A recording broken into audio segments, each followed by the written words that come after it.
Salut à tous et bienvenue dans cette vidéo spéciale. Je vous présente mes cadeaux d'anniversaire.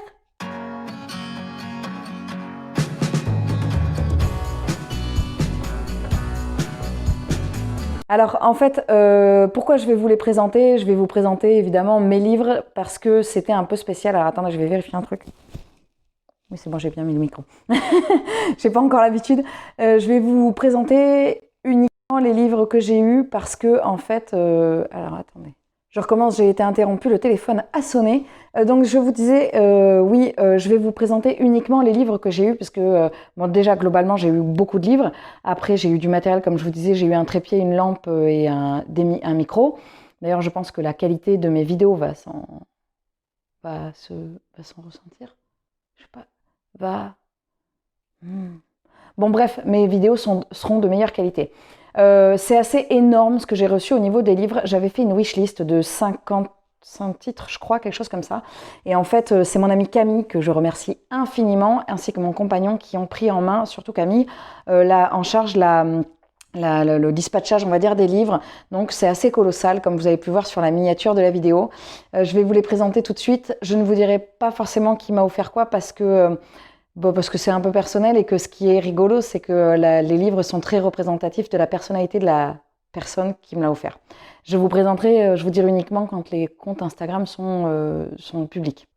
Comme je vous disais, c'est énorme. Je ne sais pas trop comment je vais faire pour les attraper, donc je vais les attraper un peu au hasard. Donc j'ai eu de tout comme style. J'ai eu globalement, j'ai eu de la fantaisie et de la fantaisie et de la romance. Non, c'est pas ça que je voulais dire. De la fantaisie et du roman. Voilà. Après, y a une époque qui ressort pas mal parce que c'était l'époque. C'est une époque que j'ai envie de lire en ce moment.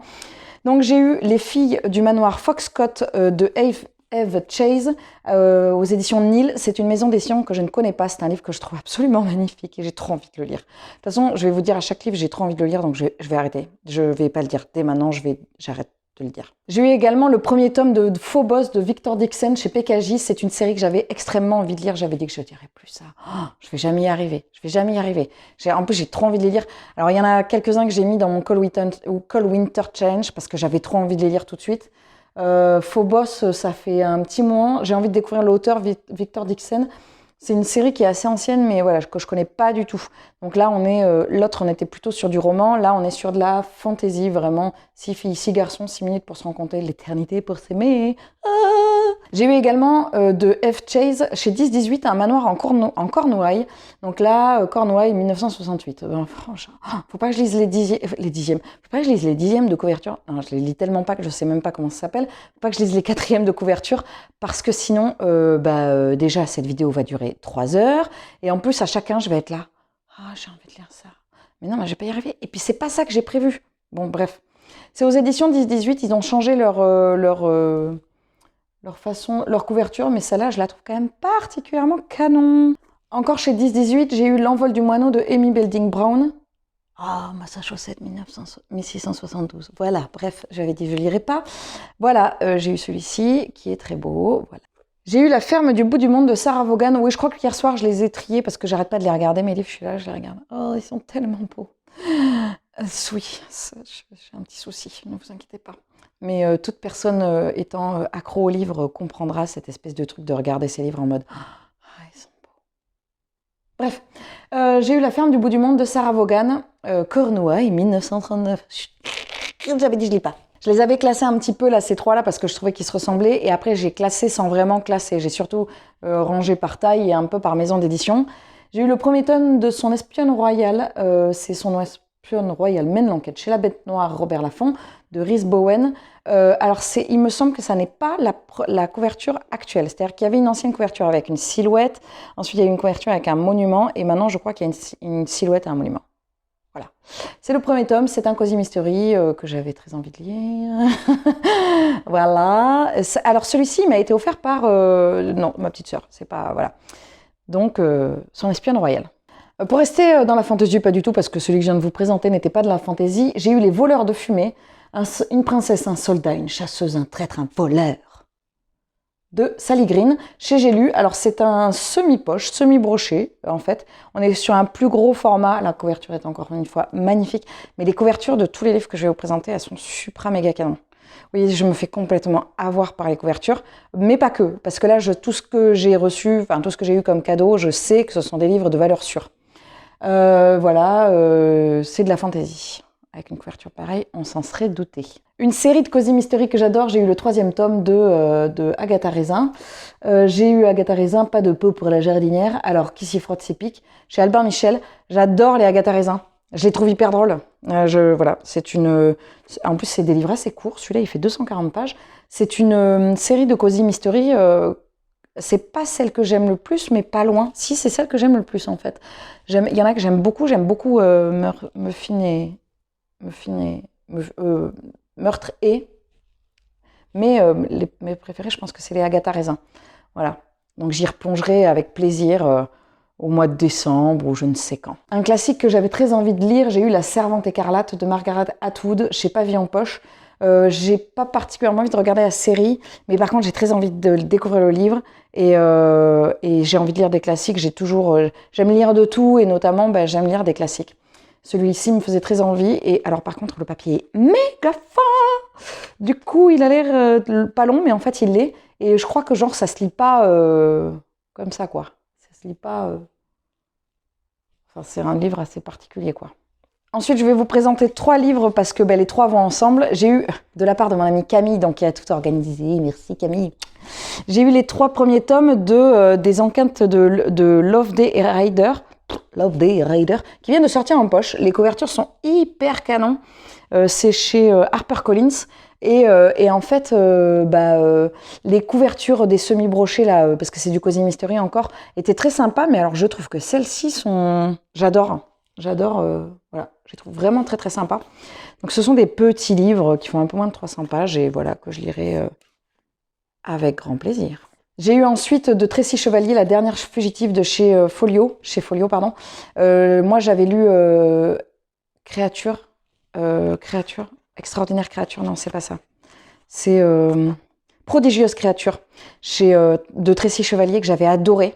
Donc j'ai hyper envie de me replonger là-dedans. C'était Prodigieuse créature, ça paraît d'une jeune femme qui fait des découvertes de fossiles et que c'est pas reconnu. Voilà.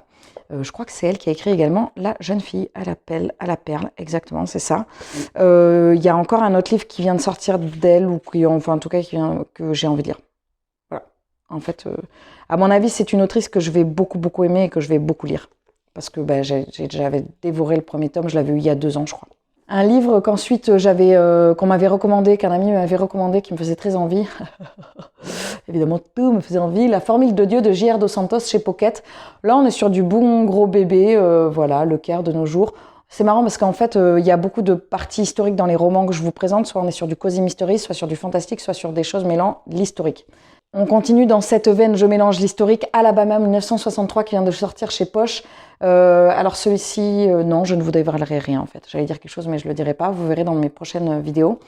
Mais en tout cas celui-ci me faisait très envie. Ah, vous y attendez pas? Eh ben si, en fait, je vais dire autre chose. Le prochain livre, je vais dire, celui-ci, j'avais pas du tout envie de le lire. Non mais c'est pas vrai, je peux pas dire ça. J'ai trop envie de les lire. J'ai eu ensuite, de la rentrée littéraire de cette année, j'ai eu Lorsque le dernier arbre de Michael Christie. Michael, je ne sais plus. Chez Albin Michel, voilà, c'est un livre, c'est un brochet parce qu'il vient juste de sortir. Donc il vient de sortir, c'est ce que je viens de dire. Encore chez Albin Michel, il y a La fabrique des souvenirs de Clélia Renucci. De toute façon, chez Albin Michel, il y a beaucoup, beaucoup de livres qui me plaisent. D'ailleurs, voilà, Albin Michel est une maison d'édition que j'aime beaucoup. Si vous passez par là, on ne sait jamais. Donc La fabrique des souvenirs. Encore chez Albin Michel, mais cette fois-ci imaginaire, c'est Les Maîtres enlumineurs de Robert Jackson Bennett. C'est une collection que j'ai commencé. Je connaissais pas les Albin Michel imaginaires. J'en ai lu un dernièrement, Le Mage de bataille, que je vous ai présenté mercredi dans mon dernier point tricot lecture.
Pour ceux qui m'ont suivi dans mon dernier, pas le 14, mais le 13 point tricot lecture, vous savez, non, d'ailleurs, c'était pas là-dedans que j'en ai parlé, je crois que c'était dans Voyage à Felletin. J'adore Tolkien, j'ai un amour immense pour Tolkien. D'ailleurs, j'en ai 2 petits là, Allah, que je vais lire. Non, pas Bombadil. Fairy, je crois que je l'avais pas fini, je le relirai, je le reprendrai. J'ai eu Bataille de Tolkien de David D. Alors, c'est une édition absolument magnifique, qui est en faux cuir et qui est tout en images. C'est de la bombasse, c'est de la grosse bombe. Voilà, c'est de la grosse bombe. C'est Manon qui me l'a offert. Manon qui m'a offert également la Passe Miroir, qui a été un énorme coup de cœur, et qui m'a offert Le Faiseur de rêves, que je vais lire très bientôt, très bientôt. Un petit Stephen King, Marche ou crève, avec la nouvelle maison d'édition, parce que je suis exigeante, j'avais dit j'aimerais bien avoir les Stephen King avec les nouvelles éditions chez Le Livre de Poche. Celui-là, il n'est pas très long, mais alors il me fait trop envie. Voilà, j'avais encore dit que je le dirais pas. Non, mais je vais pas y arriver en fait. Voilà, Marche aux crèves de Stephen King. J'ai eu un énorme bébé, La mer sans étoiles de Erin Morgenstern, chez Pocket. Ça, c'est un livre que j'avais repéré il y a hyper longtemps. Alors, le bandeau, hop, il y a rien. Il est très beau. Je crois qu'il est très poétique et voilà, j'avais pas du tout envie de le lire. J'allais redire la même phrase. Alors bon, c'est un peu compliqué, je tourne un peu en rond. En même temps, les gens m'ont offert que des livres que je surkiffais, quoi, forcément. J'ai eu Les dernières heures de Minette Walters chez Pocket. C'est un livre que j'avais repéré chez ma libraire, qui a toujours des goûts très sûrs, je trouve. Voilà, c'est un livre qui met le mois de juin de l'an 1348, une terrible épidémie s'abat sur le Dorset et décime peu à peu les habitants. C'est, voilà, je crois que c'est la peste noire. On est sur une grosse ambiance, hyper drôle. De toute façon, la couverture le laisse deviner. On est un peu sur un truc semi-léger, feel good. Non, je déconne, mais c'est pas vrai. Mais en même temps, j'aime pas les livres feel good. Enfin, j'aime bien les cozy mystery, pour moi, sont un peu des feel good. Mais j'aime pas le feel good pour le feel good, quoi. Et en même temps, je vais vous présenter un livre qui, à mon avis, peut être classé dans les feel good. Les étoiles brillent plus fort en hiver, de Sophie Jomain. Oui, ça peut être apparenté à du feel good, je pense. C'est le premier roman, il me semble, Charleston, que je vais lire en poche. Voilà, ça c'est Camille qui me l'a offert encore une fois. Voilà, je pense que vous vous doutez dans quel pal il va aller. Je ne vous le dirai pas, mais à mon avis, vous pouvez le deviner. J'ai eu également 4 livres qui n'étaient pas arrivés au moment où mon ami a fait la commande. J'ai eu Hotel Winterhouse de Ben Gutterson. Je ne sais pas chez qui parce que je ne vois pas la maison d'édition. C'est un jeunesse. Voilà, avec une petite illusion d'optique. Oh, j'ai dévoilé ce que c'était les autres. Voilà, donc j'ai eu celui-ci. J'ai eu Bord de terre de Julia Thévenon. Pareil, c'est un jeunesse.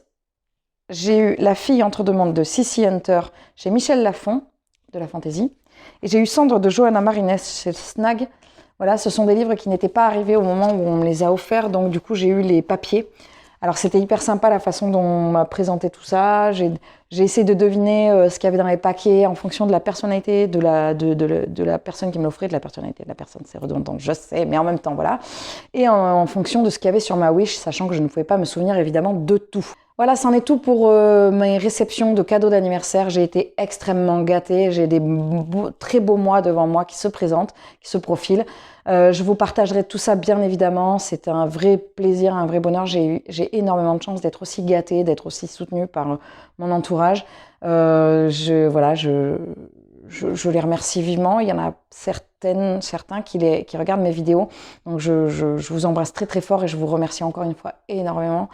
Voilà, ça me touche beaucoup. Il y avait beaucoup de petits mots avec qui m'ont émue. Je suis assez sensible, donc voilà, j'ai vite la larme à l'œil. Bref, j'espère que cette vidéo vous aura plu. N'hésitez pas à mettre un petit pouce, un petit commentaire. Il y en a certains qui vont apparaître bientôt dans mes pales de décembre ou dans mes pales de Cold Winter Challenge. Quand je vous présenterai les pales Cold Winter Challenge ou pales de décembre, n'hésitez pas à me dire s'il y a des lectures communes qui vous font envie. C'est avec grand plaisir qu'on les fera ensemble. Je vous souhaite de très bonnes lectures. J'espère que vous allez bien. Je vous souhaite une très bonne journée, une très bonne semaine, un très bon mois, une très bonne année. Je vous dis à très vite avec un très grand plaisir.